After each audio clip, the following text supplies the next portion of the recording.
Not a numbers person? No worries. In this video, I'm going to talk about why getting the qualitative is just as important as getting the quantitative, i.e. the numbers, right when it comes to investing. And why, if you're not a numbers person, that's okay. You can still invest well. So not long ago, I was talking with one of my best mates, and he's a really smart guy. He's someone that I work with, and he'd been asking me a lot of questions about investing since March this year. And I said to him, well, you can do this and you can look at this. And he said to me, I'm just not a numbers person. I see those graphs, I see those ratios, I see the numbers, and it doesn't make any sense to me, and my eyes glaze over. And he's like, to be honest, I don't really care and I don't really want to learn. And I was kind of thinking at the time, I was like, well, if you don't want to learn, then why bother investing, right? But then I thought about it a little bit more, and I realized, you know what? The qualitative, the story, the narrative, the bigger picture trends are actually just as important, if not more important, than the little granular details of the quantitative analysis, which is the ratios and the numbers and the stuff that I like to talk about on the channel here. So I was watching an interview with a fund manager recently, and he said, his number one lesson was get the big things right and the little things don't matter. And I think it's really important here when we think about the qualitative versus the quantitative. Now, the quantitative, the numbers, it can point us in the right direction. It can tell us, what's undervalued and, how well a company's performing, and all those things are very important. But it doesn't actually tell us what the bigger picture trends are that sit above that performance. So, if we make sure that we focus on both the qualitative and the quantitative, well, maybe that's the sweet spot for maximum possible performance. So I thought what I'd do in this video is just give you some ideas of, different qualitative things that you can look at in order to maybe think about different investment decisions, in the hopes that you can walk away from this thinking, I actually can do this. I don't need to know all these numbers and ratios. I can know a little bit, but at the end of the day, I can actually make smart decisions without needing to be a real math nerd like me, for example. So I'm gonna break this into two parts. Now, the two parts are going to be one, the bigger picture. So the bigger trends, the bigger macroeconomic things that we're seeing in our society. And then two, the second part's going to be about the more granular stuff that's specific to a particular company that you might be looking at. Okay, so starting with the big picture trends. Now, how you might think about qualitative analysis when it comes to big picture things is you'll be exposed to this stuff in your everyday life. You'll be seeing it in the news, you'll be seeing it in the way that you actually behave as a consumer. So to give you some examples of this, I'll go through some now. So first up, some trends that I'm personally seeing that you might be too, is a shift toward online shopping and online retail.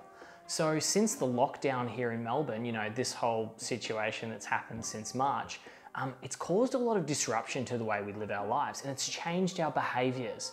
And one particular thing is this shift toward online shopping. Now, we were already doing it before, but I think this situation has actually accelerated that trend. And a lot of analysts say that, well, this is a permanent shift now, and likely a lot of physical retailers like, the Myers and David Jones, they're gonna struggle in the future and maybe not survive because online retailers are going to thrive. Now, the second that I wanted to talk about is cloud computing. Now, I work in the business consulting space, and I know firsthand how much of a trend this is, where businesses are shifting toward cloud computing services, where rather than having all of these information technology infrastructures within their building, instead they'll just pay a third-party cloud computing service provider to provide that same service for them, but without having the hassle of dealing with all the hardware and upgrades and all that kind of stuff. So there's a big shift toward cloud computing, and we can see this with the way that we if we're working from home, the way that we're working with our teams online. We're not sending full files across the internet to each other. we're, just storing them in a shared location on the cloud, and then both accessing those files together.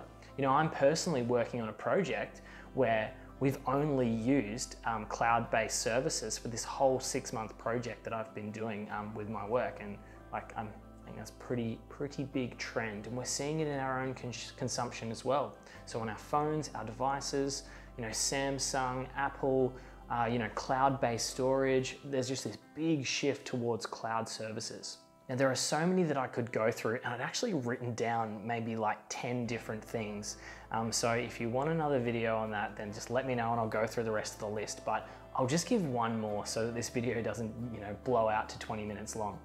So the third one that I thought is quite obvious and is a big major trend shift is in the renewable energy space. That environmental kind of behavior change that people are looking for environmentally friendly solutions, services, products, these sorts of things. So, if we kind of see that bigger trend of, environmentalism and, renewable energies, that sort of thing, we might look in our investments into things that align with that. So maybe it's wind farms, maybe it's, battery technologies, maybe it's things like silver that benefit from, and maybe even silver miners, right, that benefit from that shift toward renewable energies, more batteries, more solar panels, more electronic devices that are more environmentally friendly. Okay, so that's the bigger picture kind of, framework out of the way. Now I'm going to talk about the more granular kinds of trends and, areas that you might look within a company to sort of do that qualitative analysis on that particular investment. So I wrote some points down myself, and you can use these if you'd like, but I'm sure there are many, many more. And I'm not going to go through all of them that I wrote down because once again, like the macro, I wrote a lot of points. So number one you can think about is, what is the mission? What is the problem that this business or company is trying to solve? How big of a problem do you think that is? Is that a problem that consumers, their customers, will find really valuable? And then flowing into the next one is, how easy is it for their competitors to offer a better solution or come in and compete? Or do they have a particular patent? Do they have a first mover advantage? Do they have, another thing you might think about is really loyal customers. You might be looking at a potential investment. Without going into the numbers, you know that all your friends talk about this company or this service or this product. Well, that can give you an idea of more of the qualitative side of, this is actually a really cool opportunity because, regardless of the financials, everyone's talking about it.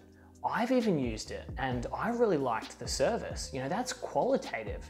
I actually came to invest in Afterpay. Sorry, Sean, again. I came to invest in Afterpay because I used the service first. So I used the service on 2 separate purchases and I had a really good experience with it. And I thought about it and I was like, this is really cool. And this is really like solving a problem in a really good user-friendly way. And then when the market crashed in March, because I had that qualitative kind of a view of this company and I knew all my friends were using it and I knew people were talking about it from my own personal experience, I saw the share price go from $40 down to $8 and I thought, hang on a minute, I would keep using this product. I know all my friends are still going to use this service. I reckon this is a steal without even digging into the numbers. I did that after, but that was purely a decision based on, that qualitative perspective. And lo and behold, look at what's happened since.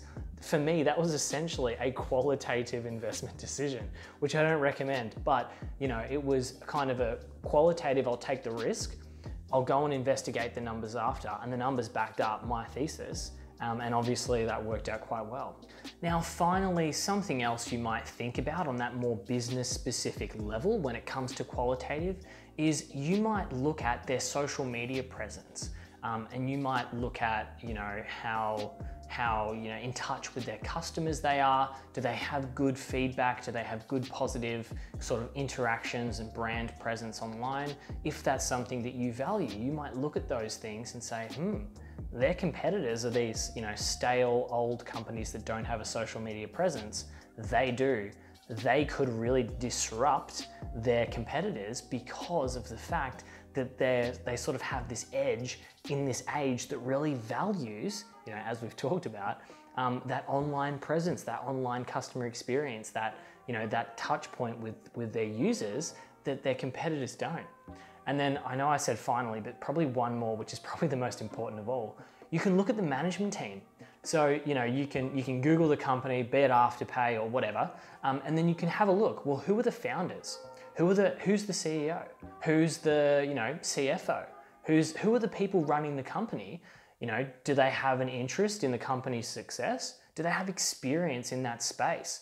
There's one that I mentioned as well earlier, which is NXT, and that's like a data center provider on the Australian Stock Exchange. Now, I really like NXT. I don't actually invest in them. But if I look at this qualitative picture, on this point that I've just mentioned around the management team, well, their CEO has been with the company since day zero, or maybe close to. I might not be 100% correct on that. And the CEO also is like the largest shareholder compared to all the other leaders in the company by far, which means that person, one, they've got a heap of experience in the industry, they've been with the company since the beginning, they've got a massive stake in the success of the company's outcome. That's pretty good for me as an investor. I like to see that.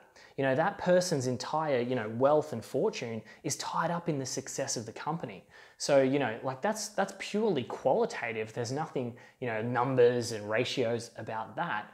But it actually is kind of telling us some quite insightful information, because that could say to you as a potential investor, well, the alignment of incentives is really there for this to do well for the leaders that run this company. And so there's less risk that you could have, a rogue management team that could essentially, burn it all down and walk away because they've got no skin in the game. All right, so to wrap this up, I realize I've waffled a bit there, but basically, qualitative versus quantitative, both are important. I think it's a thing in the finance space where we kind of make everything numbers and ratios, and that's really important and useful, but it's not everything. So if you're not a numbers person and you don't want to be, like my friend who I spoke about, well, you can look at some of these more quantitative things. And you may have an edge over the math quant people, You might know about this product, you might know about this company that you use, that the market, all the quant people that, like me, that are in the spreadsheets, well, they might not see that and you may. So, hope this gives you a little bit of confidence and maybe a bit of a framework to think about the more qualitative kind of things that you can explore when you're investing. Okay, so if you enjoyed this, give it a like and I'll speak to you soon. Cheers.